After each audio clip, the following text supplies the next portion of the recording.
सुनहरा पेड़। रामू एक लकड़हारा था। वह अपनी पत्नी सुखिया के साथ माधोपुर गांव में रहता था। रामू था तो लकड़हारा, किंतु पेड़ पौधों से उसे बड़ा लगाव था। उसने अपने बाग में तरह तरह के पेड़ पौधे लगा रखे थे। रामू और सुखिया दोनों उन सबकी खूब देखभाल किया करते थे। रामू को पेड़ काटना अच्छा नहीं लगता था, लेकिन पेट भरने के लिए उसे जंगलों से लकड़ियाँ काटकर लाना पड़ता था।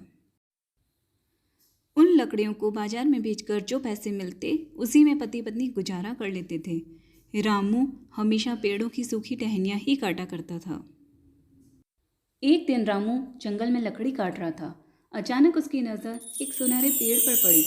वैसे तो पेड़ छोटा था, लेकिन इतना सुंदर दिख रहा था मानो अभी बोल पड़ेगा।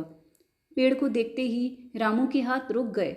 वह बुदबुदाया, काश यह पेड़ मेरे बाग में होता तो मैं इसकी खूब देखभाल करता और यह तब जल्दी बड़ा हो जाता। उसी समय एक विचित्र घटना घटी।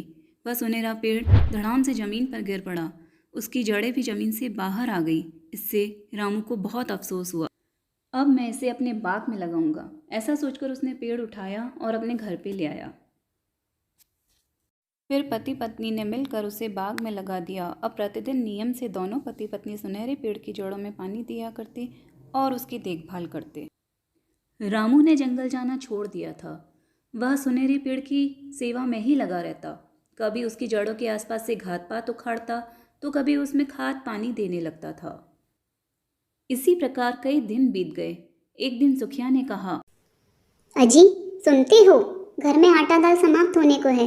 अब तो जंगल जाकर लकड़ी काट लाओ। रामू ने कहा, तुम ठीक कहती हो, कल से मैं फिर जंगल जाना शुरू कर दूंगा, पर दिन में तुम पेड़ की देखभाल कर लिया करना। अगले दिन सुबह रामू जंगल जाने के लिए तैयार हुआ। उसने कुल्हाड़ी उठाई और जाने से पहले बाग में गया। उसकी आंखें फटी रह गई। रामू ने देखा कि पेड़ गायब हो गया था। उसकी जगह सोने के फल जमीन पर पड़े थे। रामू ने सुखिया को चिल्लाकर पुकारा। सुखिया भी सोने के फल देखकर हैरान थी। उसी पल एक आवाज़ आई, बेटे मैं वन देवता हूँ। पेड़ के एक मैंने तुम्हारी परीक्षा ले रहा था, तुम पेड़ हुए।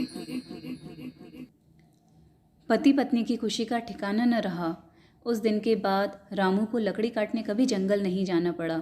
सोने के फलों ने उनकी गरीबी दूर कर दी थी। शिक्षा, पेड़ पौधे हमारे जीवन दाता हैं, हमें उनकी देखभाल करनी चाहिए।